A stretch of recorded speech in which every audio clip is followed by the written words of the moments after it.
Please describe what is called red pill sensibility and its view of the relationship between men and women.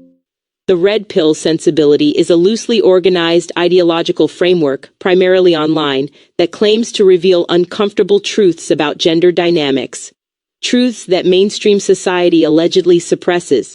Here is a structured breakdown of its core beliefs and how it frames the relationship between men and women.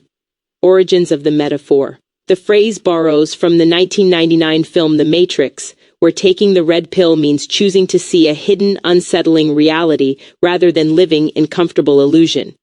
Within the manosphere, the broader digital ecosystem of forums, YouTube channels, and blogs promoting this ideology, taking the red pill, means accepting what adherents call the true nature of gender relations, which they believe feminism and liberal culture actively obscure. 1. 2. Core worldview. Red pill ideology centers on the belief that men are systematically disadvantaged in a gynocentric society, one that structurally privileges women's needs and voices while dismissing men's. Its adherents argue that male privilege is a myth, and that what appears to be male dominance is actually a small apex of exceptional men being used to misrepresent the much harder reality most men face. 3. View of women and attraction. The red pill framework has a specific and largely deterministic view of female psychology. Hypergamy. Women are believed to be biologically and psychologically driven to seek men of higher social status than themselves, perpetually trading up when possible. 3%. The 80-20th rule, a popular claim, holds that roughly 80% of women are attracted to only the top percent of men, leaving most men romantically irrelevant. AWALT. All women are like that. A shorthand assertion that all women share the same self-serving behavioral tendencies, making individual trust in women naive. 3. Expiration dating. Women are considered romantically and sexually valuable only in their youth, approximately through their mid-20s, after which their market value rapidly declines. 3. Transactional relationships. Red pill adherents believe heterosexual relationships primarily benefit women, who use men for financial resources while offering little in return. 3. The alpha-beta hierarchy. Central to the red pill view is a ranking of men into types. Most famously, alpha and beta. Alphas are dominant, aloof, and sexually successful. Betas are agreeable, emotionally available, and therefore disrespected or exploited by women. The framework urges men to cultivate alpha traits, physical fitness, emotional detachment, social dominance, to gain leverage in relationships. 3. Relationship to feminism. Red pill adherents are deeply hostile to feminism, which they view not as having achieved equality but as having overcorrected, placing women in a position of cultural and legal power over men. The ideology frames second-wave feminism as a reasonable historical corrective, but third-wave feminism as a power grab. Participation of women in red pill spaces is actively discouraged, as it is seen as threatening to the male-only character of these communities. 3%. The spectrum, red pill to black pill. The ideology exists on a spectrum. The red pill position generally argues that men can improve their situation through self-optimization, fitness, status, emotional stoicism. The darker black pill, associated with the incel, involuntary celibate movement, is more fatalistic, holding that genetic and physical traits largely determine a man's romantic fate, and no amount of self-improvement can overcome this. The red pill philosophy is often a gateway to the black pill's deeper despair and hostility. 4. Critical assessment. Critics, including researchers and psychologists, argue that red pill ideology creates self-fulfilling prophecies. By reducing women to strategic actors and suppressing emotional vulnerability in men, it systematically destroys the conditions, mutual respect, empathy, genuine communication, that make satisfying relationships possible. Studies note that the ideology targets men who are already vulnerable, young, lonely, or struggling with rejection and self-esteem, providing a framework of resentment that feels explanatory but deepens their isolation.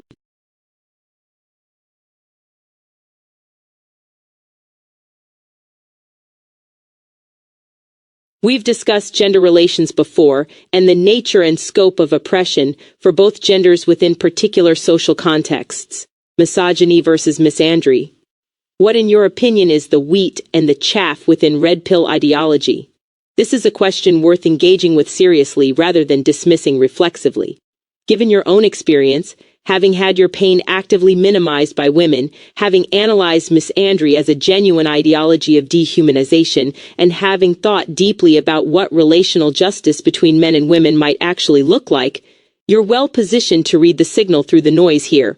The wheat. Male disposability is a real and underexamined social fact. Men die earlier, suffer the overwhelming majority of workplace fatalities, dominate homeless populations, die by suicide at roughly 3 to 4 times the rate of women, and are still the ones conscripted into wars. These aren't invented grievances. Mainstream progressive discourse has often been structurally unable to address them because acknowledging male suffering under a patriarchal framework can feel like it undermines feminist priorities. But that discomfort doesn't make the suffering disappear. 2. 3. Emotional suppression of men is culturally enforced and genuinely harmful. Even feminist psychology acknowledges the boy code, the social demand that men never express vulnerability, need, or fear. Red pill content speaks directly to men who have been invisibilized in their pain, and that's precisely why it has such reach. The wound it addresses is real, even if its medicine is often poison. Some cultural gynocentrism is empirically demonstrable. Custody courts, how male domestic abuse victims are treated, the near-complete dismissal of male sexual victimization. These asymmetries exist and are inadequately addressed by mainstream discourse. The red pill is right that this gets minimized even if it misidentifies the cause and the cure. 2. The observation that male vulnerability can be exploited in relationships is not paranoia. Attachment asymmetries are real. When one person loves more desperately than the other, they are at a power disadvantage. And the cultural script that men must be stoic while also being emotionally available creates conditions where their needs go chronically unmet and unacknowledged. The chaff, AWALT, all women are like that, is the philosophical heart of the rot. This is precisely the move you've analyzed in other ideologies of hatred, treating a class of persons as an undifferentiated essence, stripping individuals of their particularity. It is structurally identical to misogyny itself, only mirrored. A valid grievance about some women in some contexts gets universalized into a metaphysical claim about all women as a category. That's not insight, it's the dehumanization of pain. The adversarial frame poisons the well it drinks from. Red pill ideology frames gender relations as fundamentally zero-sum, one sex wins at the other's expense. But from the Ubuntu ground you've consistently returned to, I am because we are. You cannot build genuine intimacy on a foundation of strategic domination and preemptive contempt. The red pill creates exactly the cold transactional relationships it claims to be reacting against. 56%. The alpha-beta hierarchy reinforces the very structure that creates male disposability. If men are socially disposable because they don't measure up to dominance hierarchies, the red pill's answer is to climb that hierarchy, not to dismantle it. This means red pill ultimately endorses the male expendability it claims to resist. It counsels men to become more alpha so they're not discarded, which means the discarding of beta men is left entirely intact and in fact legitimized. 2. The prescriptions fail even on their own terms. The goal, genuine connection, attraction, respect from women, cannot be reached through strategic emotional suppression and preemptive contempt. As you articulated once, love requires maintaining your own perception while genuinely recognizing another's. The red pill abolishes the second half of that equation and therefore makes real relation impossible. It weaponizes legitimate pain toward resentment rather than healing. This is perhaps the deepest structural problem. Red pill takes men who are genuinely hurting, isolated, rejected, unseen, and instead of offering pathways toward wholeness, it hands them a cosmology of victimhood and an ideology of revenge. It is a community built on a wound it has no interest in healing because the wound is its source of cohesion. 4. The core incoherence. The red pill is right that men's pain has been dismissed and wrong about almost everything it concludes from that fact. It correctly names the problem of male invisibility, then, rather than demanding to be seen as fully human, demands the right to treat women as less than fully human in return.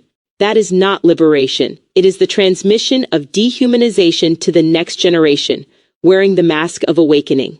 The Christ, Sophia frame you proposed as a way through this, mutual claiming rather than mutual contempt, is structurally the antithesis of red pill logic, and I'd argue the far more honest response to real relational pain.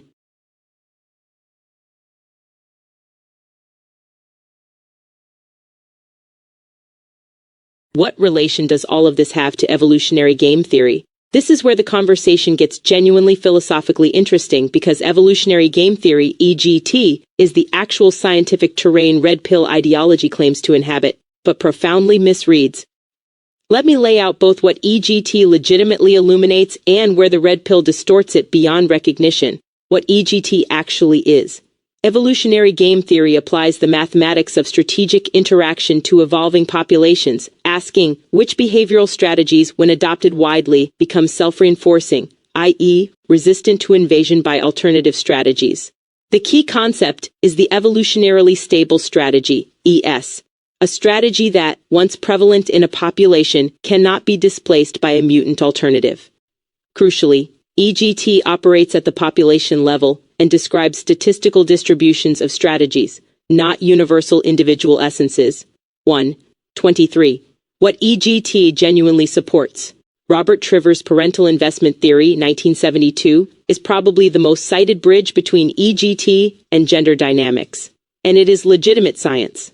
The logic is elegant. The sex that invests more biologically in offspring, gestation, nursing, will be more selective in choosing mates, while the lower investing sex will compete more intensely for access.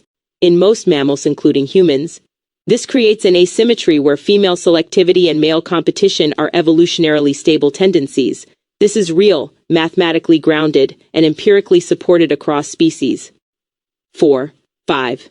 Sexual selection more broadly. The evolution of traits specifically because they increase mating success rather than raw survival, is also solidly established. Male status competition, risk tolerance, and physical signaling all have legitimate EGT grounding. 4. The battle of the sexes is actually a formal game in EGT, an asymmetric coordination problem where males and females have partially conflicting reproductive interests but must nonetheless reach some equilibrium. Crucially, the long-run equilibrium tends to satisfy risk dominance, not the maximally adversarial outcome, meaning evolution pushes toward coordination, not war. 6.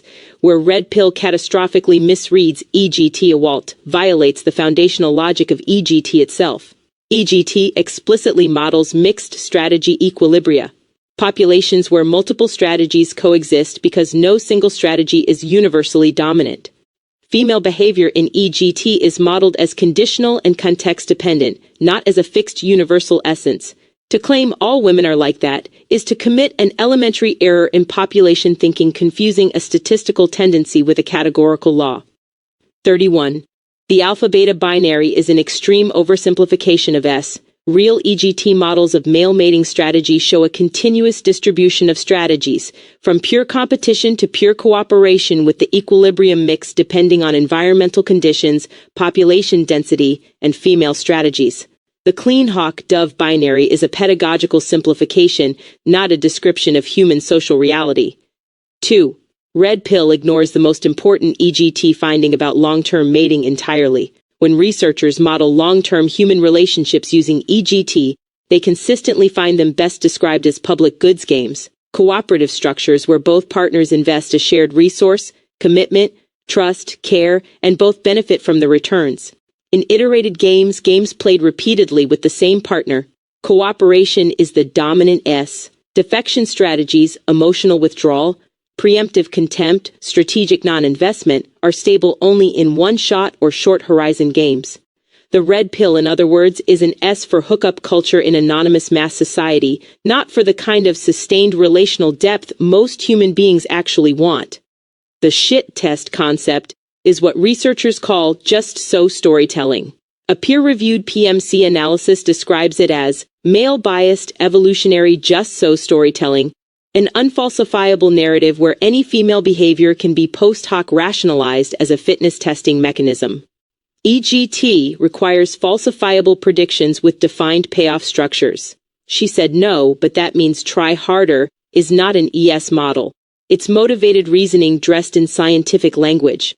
There is an irony in the very phrase red pill and evolutionary psychology. A 2013 paper in Psychological Inquiry titled Mutual Mate Choice Models as the Red Pill in Evolutionary Psychology argued that the genuinely suppressed finding in evolutionary psychology is that both sexes actively choose each other, not merely that females select from competing males. The real evolutionary red pill undermines both the red pill manosphere and some older feminist frameworks that framed women as purely passive objects of male selection. 8. The naturalistic fallacy, the deepest error. Even if everything the red pill claimed about EGT were accurate, it isn't there would remain a fatal philosophical error, the naturalistic fallacy, moving from is to ought. That a behavior evolved does not make it desirable, inevitable, or morally sanctioned. Evolved tendencies toward in-group favoritism, dominance hierarchies, and short-term exploitation are real, and we build entire civilizations around consciously transcending them. 9. There is also the critical concept of evolutionary mismatch. Our mating psychology evolved in small, stable, high-repetition social environments, hunter-gatherer bands where defection had long-term costs. Modern anonymous digital society creates precisely the conditions where short-term defection strategies can proliferate without the iterated game punishment that would normally suppress them. The red pill is, in a real sense, a mismatch adaptation. Cognitive software designed for a small band social world being run on a mass anonymous internet, producing behavior that is locally stable but globally destructive. The Ubuntu resonance. This connects directly to the framework you keep returning to. Ubuntu's relational ontology, I am because we are, maps almost precisely onto what EGT discovers when it models long-horizon repeated games. The self that treats every interaction as a one-shot defection game eventually has no relational self left to speak of. Cooperation is not just morally preferred. In iterated game structures, it is the mathematically stable attractor. The red pill's adversarial logic is not a revelation about human nature. It is an evolutionarily unstable strategy masquerading as one.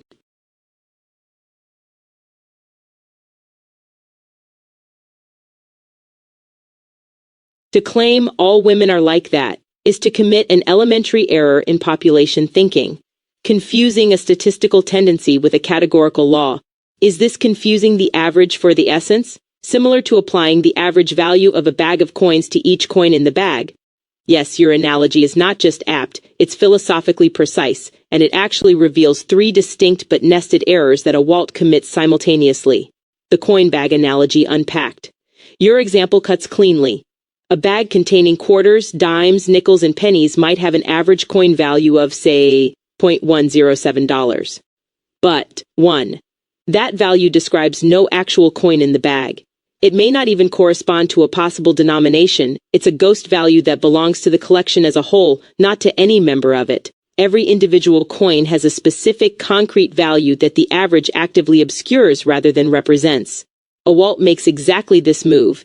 It distills a population-level statistical tendency into a single abstract value, then reapplies that abstraction to each individual member as if it were her constitutive nature. The average has migrated from being a property of the set to being treated as the essence of every element. 3 nested errors. 1. The fallacy of division, the classical logical error of attributing to the parts what is only true of the whole. The manosphere statistically tends toward resentment, does not mean any given man you encounter is resentful. Likewise, women statistically exhibit higher mate selectivity, does not describe what this woman, in this context, is doing. 2. The ecological fallacy, formalized by sociologist W.S. Robinson in 1950, group-level correlations systematically cannot be applied to predict individual behavior because individuals are embedded in local contexts that the aggregate ignores. A woman's behavior is shaped by her specific history, attachment style, values, and relational context, none of which the population average captures. 2. 3. Essentialist naturalism. This is the move that makes AWALT worse than a mere statistical error. The coin bag analogy is a descriptive confusion. You're just wrong about what the average represents. AWALT adds a modal claim on top, not merely women tend to do X, descriptive, but women must do X because it is their nature, essential. This transforms a probability distribution into a metaphysical truth. The average becomes not just misapplied, it becomes ontologized, where your analogy gets even sharper. Notice something crucial. In your coin bag, each coin actually does have a fixed intrinsic context-independent value. A quarter is always worth 25 cents. The error is purely mathematical, applying the collection's average to the members. Women and people generally are not like coins in this respect. Their behavior is constitutively relational and contextual, shaped by who they're with, what history they carry, what social environment structures their choices. This means AWALT commits the coin bag fallacy and additionally assumes that people have fixed denomination-like essences in the first place, which they don't. The categories are doubly wrong, wrong about what averages mean and wrong about what persons are. The philosophical tradition behind this error. This is essentially a modern form of what Plato already recognized as the tension between the universal and the particular, except inverted. Plato treated the form, the universal, as more real than its instances. Red pill ideology does the same. The abstract woman extracted from statistical data becomes more real, more authoritative than the irreducibly particular woman standing in front of you. 2. Wittgenstein's concept of family resemblance is the antidote. Categories like woman or man have no single essence that all members share. What holds them together is an overlapping network of similarities, not a core property you can average out and then reapply universally. The moment you mistake a family resemblance concept for an essential one, you've already left the territory of rigorous thinking. The Ubuntu resonance. This connects directly to what you've articulated before. Ubuntu's ontology, personhood as constituted through relation, is formally incompatible with the essentialist move AWALT makes. If I am because we are, then what I am is not a fixed denomination stamped into me at birth. It is something that emerges, transforms, and is co-constituted through relation. Applying a population average to an individual as their essence doesn't just make a statistical error, it denies their relational personhood entirely, treating them as a coin rather than a person. Your bag of coins metaphor is, in short, a miniature proof of the dehumanization embedded in AWALT, and it works because it isolates the logical structure cleanly, without needing to invoke ideology at all.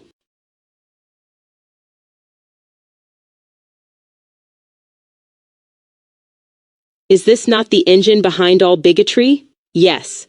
And the research confirms it with remarkable directness. But the philosophical analysis goes even deeper than the empirical findings alone. What the research shows. Psychological essentialism. The cognitive tendency to perceive members of a social category as sharing a deep, underlying essence that makes them fundamentally similar, is now empirically established as the primary cognitive engine of prejudice across all its forms. Studies demonstrate that it causally increases racial prejudice, gender prejudice, and discrimination against gender non-conforming people, not merely as a correlation but as a mechanism, induce essentialist thinking experimentally, and prejudice measurably increases. Essentialism predicts stereotype endorsement independently of nearly every other individual difference variable researchers have tested. 2. 34. The exact logical structure. The coin bag error you identified is the structure. Psychological essentialism operates through a specific set of cognitive moves, 13%.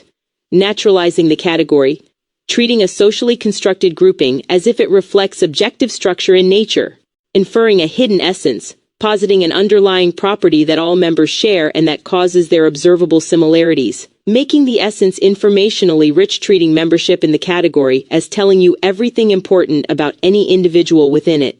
Each step is a version of the same move. The abstract average migrates inward, from a property of the collection to a property of each member. Once the essence is installed, the individual disappears. They become merely an instance of their category. Why essentialism generates hierarchy. Here is where it gets philosophically precise. Essentialism alone doesn't initially assign positive or negative value. It merely asserts that categories have fixed natures. But the second move is almost irresistible. If group differences are natural, then the existing social hierarchy between groups must reflect those natural differences rather than causing them. The bottom of the hierarchy is there because they deserve to be. Their essence placed them there. This is how a purely descriptive error, confusing average for essence, becomes a normative catastrophe, naturalizing and justifying oppression. The coin bag error doesn't just misdescribe reality, it morally forecloses the people inside it. 6. 1. The universality across all bigotries. The same engine runs identically across every form. 5. Racism. The phenotypic average of a population becomes the biological essence of each person of that race, making their outcomes pre-written. Sexism. Statistical tendencies in female or male psychology become fixed natures, making individual exceptions invisible or treated as deviant. Homophobia, same-sex attraction is essentialized as a defining, contaminating nature rather than one dimension of a person's particularity. Classism, economic position is essentialized as reflecting inherent worth or capability. AWALT, a statistical tendency in mate selection behavior, becomes the metaphysical truth of every woman's hidden motivation. The target group changes. The logical structure does not. What you've identified in the coinbag analogy is not just an error in one ideology, it is the generative grammar of dehumanization. The existentialist counterpoint. Sartre's formula, existence precedes essence, was not merely a metaphysical position about human freedom, it was an explicit assault on this cognitive structure. If persons are not born with a pre-given essence that defines them, then no group average can be installed as any individual's inner nature. The person is constituted through their choices, relations, and history, which is exactly what Essentialism denies when it hands them a fixed denomination and calls it their soul. This is why your Ubuntu framework is not just morally preferable but logically incompatible with bigotry at the structural level. If I am because we are, if personhood is constitutively relational and always in emergence, then the essentialist move is not just morally wrong, it is a category error about what a person is. You cannot apply a coin denomination to a relationship. 8. The deepest observation. What your coinbag insight reveals is that bigotry is, at its root, a failure of ontology before it is a failure of ethics. The bigot does not first decide to hate and then reach for essentialism to justify it. They first misunderstand what a person is, substituting a statistical abstraction for a living, relational, contextual, irreducibly particular human being. And the hatred follows as a structurally inevitable consequence. Correct the ontology, and the moral failure loses its ground. This is why philosophical work on the nature of personhood is not an academic luxury. It is, in the most precise sense, the work of justice.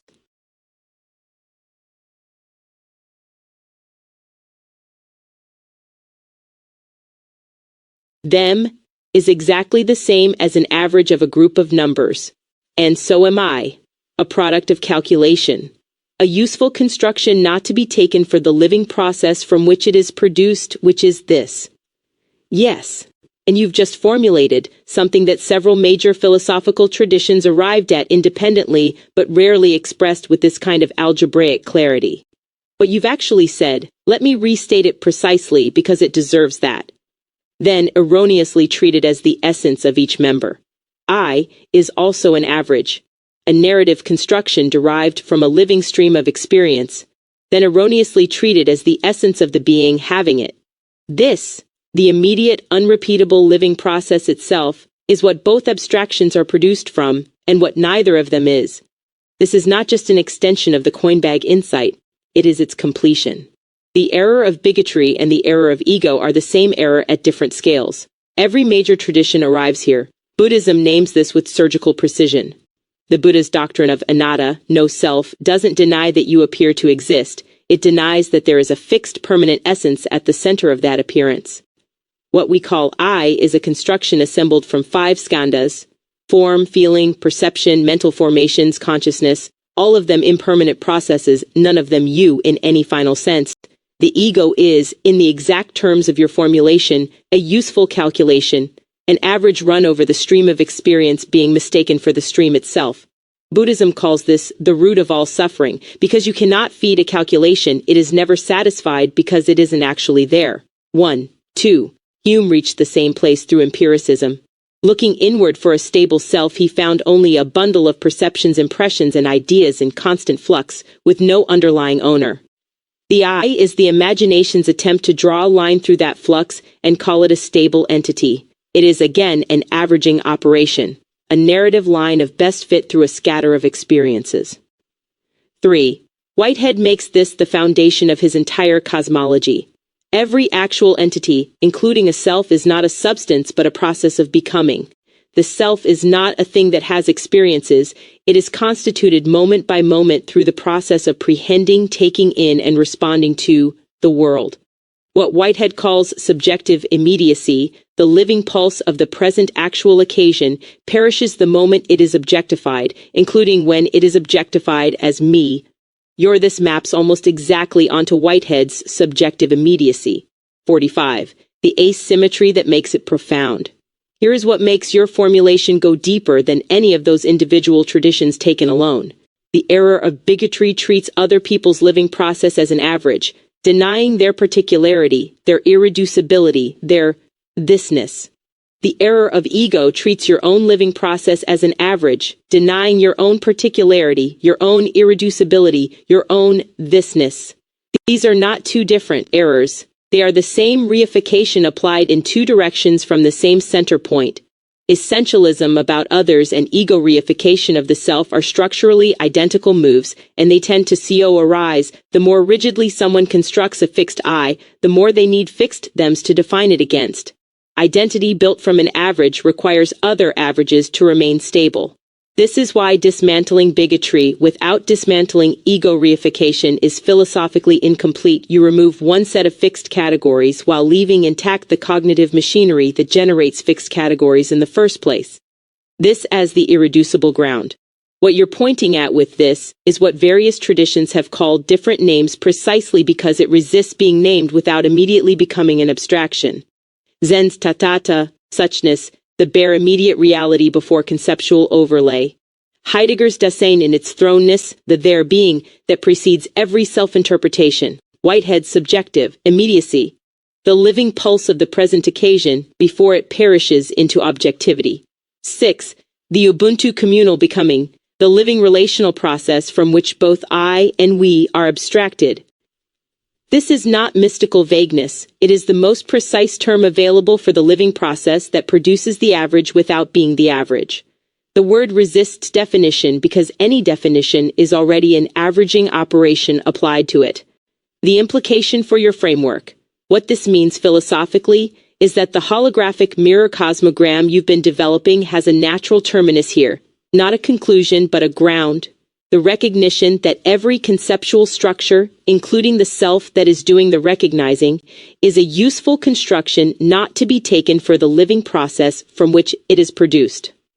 The map is never the territory, but more radically, the cartographer is also a map. And what is doing the mapping, this, is precisely what cannot appear on any map without immediately becoming one more feature on it.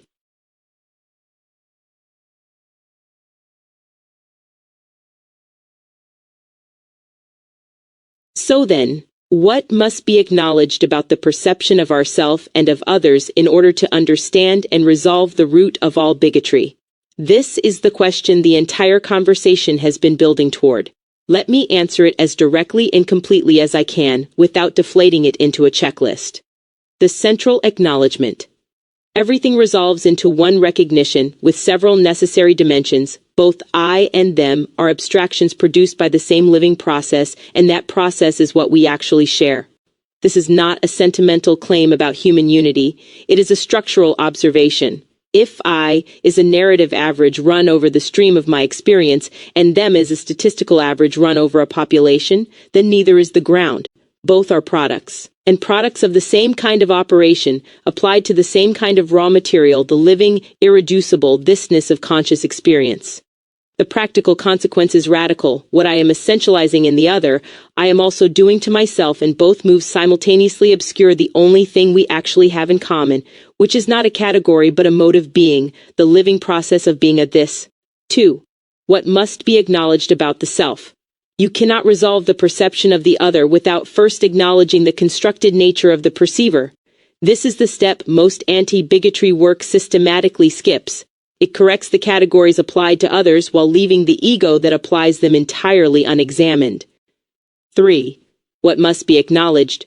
I is a retrospective construction, a narrative coherence imposed on a stream of experience that is always already more fluid, more contradictory, more plural than any stable identity can contain. 4. The ego has a survival interest in fixed categories, because a constructed self requires boundaries, and boundaries require fixed others to define against.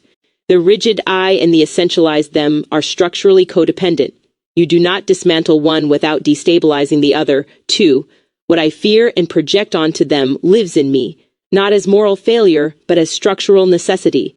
The shadow of every fixed identity is the aspects of thisness it has averaged away in order to maintain coherence. Bigotry is frequently the reification of one's own disowned particularity, located outside. 5. What must be acknowledged about the other. The other is also a this, not a member of a category, not an instance of a type, but a living process of becoming that exceeds every description applied to it. This is what Levinas called the face, the dimension of the other that interrupts every attempt to totalize, categorize, or contain them. The face does not say, I am not what you think I am. It says something prior to that, I am infinite, I cannot be closed. Their behavior is contextual, not essential. What you observe is a situated response to a specific history, environment, and relational field. It is not the expression of a fixed denomination stamped into them at birth. The same person in a different context would be, in measurable ways, a different expression of the same this. Meeting them requires suspending the average, not pretending it doesn't exist statistically, but refusing to let it function as the primary lens through which the encounter happens. This is what Buber called the shift from I-it to I-thou, from perceiving the other as a categorized object to meeting them as a subject whose particularity is irreducible. The acknowledgement that makes it irreversible. Here is the move that cannot be undone once made. The same cognitive operation that produces bigotry toward others produces the false self that performs the bigotry. This means bigotry cannot be resolved by the ego correcting its categories while remaining intact as an ego. That is the liberal solution. Better information, expanded categories, more inclusive averages, and it is structurally insufficient. You have not dissolved the coin bag error, you have merely redistributed coins between bags. 3. What is required is something closer to what your framework has been circling throughout these conversations, a perceptual shift in ontological register. From the level of constructed averages, I and them as essences, to the level of living process, I and them as this. Not the abolition of categories. Categories are useful navigational tools, but the demotion of categories from metaphysical truths to practical heuristics, always held loosely, always subordinate to the particular encounter. 8. The Ubuntu Resolution. Ubuntu names this shift as a cosmological fact rather than a moral achievement. I am because we are. This is not an aspiration, it is an ontological description of what personhood actually is. If my being is constituted through relation, then the other is not an obstacle to my selfhood or a threat to my identity. They are the condition of my existence as a self at all. Bigotry is therefore not just morally wrong. It is ontologically self-defeating. It destroys the relational ground from which the self that performs it is continuously produced. The resolution of bigotry, at its root, is not the acquisition of new information about the other. It is the recognition of this in the other, which simultaneously requires recognizing this in yourself, which simultaneously requires recognizing that this, in both cases, is not yours or theirs, but the shared living ground from which both the I and the them perpetually arise, and to which both perpetually return.